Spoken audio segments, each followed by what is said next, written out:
The early history of education since 1793.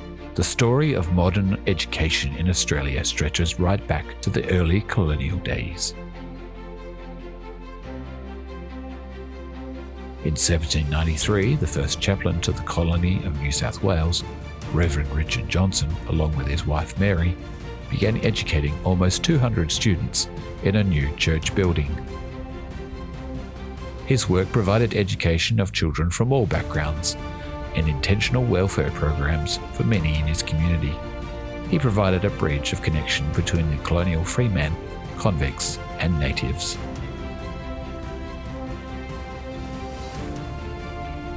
Reverend Johnson's school was located on the circular quay end of Castlereagh Street in Sydney, where a monument stands to this day. That one school birthed a movement. From this humble beginning, the Christian Church initiated a network of charity schools that spread across the country. Education was growing, predominantly due to the vision and action of the Christian community.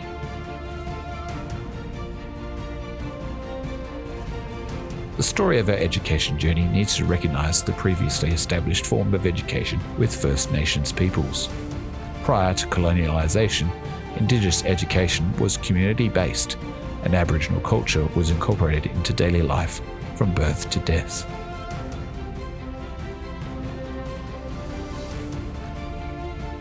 The style of this informal education was rich with skill development that was needed for the practical survival of First Nations peoples. In 1814, Governor Macquarie opened a school for Aboriginal children, but this was closed in 1820 as the impact on families due to distance and separation led to dwindling support from Indigenous communities. The oldest school in continuous operation in Australia is Newcastle East Public School, which was founded in 1816. It commenced as a church-owned school, known at the time as Christchurch School, and was taught by Henry Bransford, a convict on conditional pardon. He taught 17 convict children between the ages of 3 and 13 years.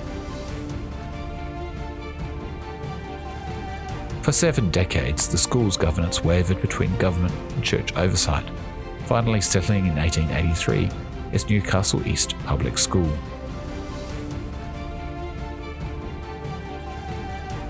Education in Australia had been unfolding for 79 years before the government of the day began to directly intervene in the schooling system.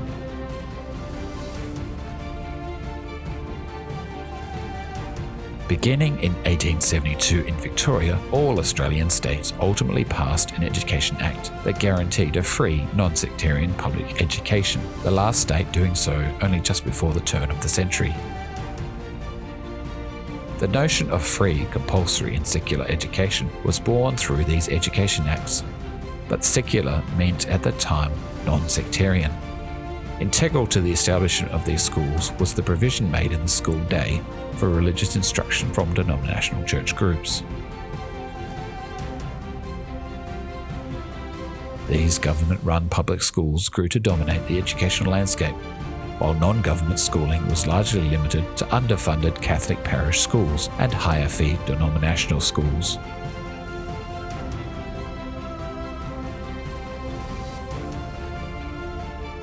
As public education rapidly developed, government funding of private schools was terminated by a number of Australian colonies. This heavily impacted the sector. For the next 90 years until 1964, independent schools were privately funded. But the story continues.